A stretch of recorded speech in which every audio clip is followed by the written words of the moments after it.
মাত্র ১ মাস বয়সেই ছেড়ে গিয়েছিল মা, আর ২ বছর পূর্ণ না হতেই হারাতে হয়েছে বাবাকে।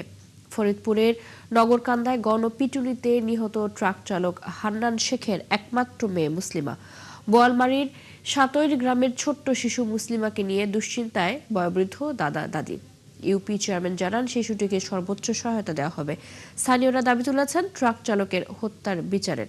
আরও জানাচ্ছেন মনিরুল ইসলাম টিটু। ২ বছর হয়নি ফরিদপুরের বোয়ালমারীর সাতর গ্রামের মুসলিমার। জন্মের মাসখানেকের মাঝে ছেড়ে চলে যায় মা।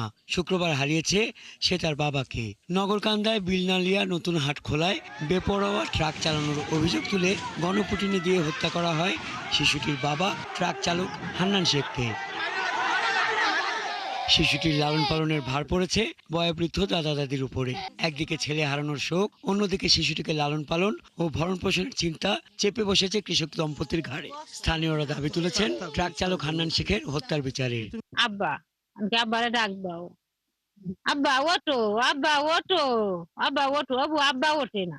না তিনটে পালাই এখন আল্লাহ ছেলে শোক, না তিনটে পালা এখন আল্লাহ কি হবে দিন কাটাবি, এইটাই অসহায়। কি ওরা হচ্ছে যে অন্য জায়গার একজন আসেও তো আমাকে জায়গায় মূর্তি পায়, তাই থেকে আমরা গণপিটুনি করে মেরে ফেলাই দেবো না। এটা ঠিক হয় নাই, এটা আমরা বিচার চাই। ইউপি চেয়ারম্যান জানান, ইউনিয়ন পরিষদ যতটা সম্ভব সহযোগিতা করবে। একই সাথে আইনগত বিষয়েও পরিবার চাইলে সহযোগিতা দেওয়া হবে। শিশুটির এই মুহূর্তে যে পরিবার গার্ডিয়ান আছে, সম্ভবত তার দাদাদের যারা আছেন, তারা যদি আইনি কোনো সহায়তা পদক্ষেপে যান বা নেন, সেই ক্ষেত্রে যদি আমার কোনো সহযোগিতা লাগে, তারা যদি আমাকে সহযোগিতা চান, সেক্ষেত্রে আমি তাদেরকে আমার কাছ থেকে যতটুকু সম্ভব আমি সহযোগিতা করব। ওই ট্রাকে থাকা আরো 2 জন গুরুতর আহত অবস্থায় ঢাকা মেডিকেল কলেজ হাসপাতালে চিকিৎসাধীন।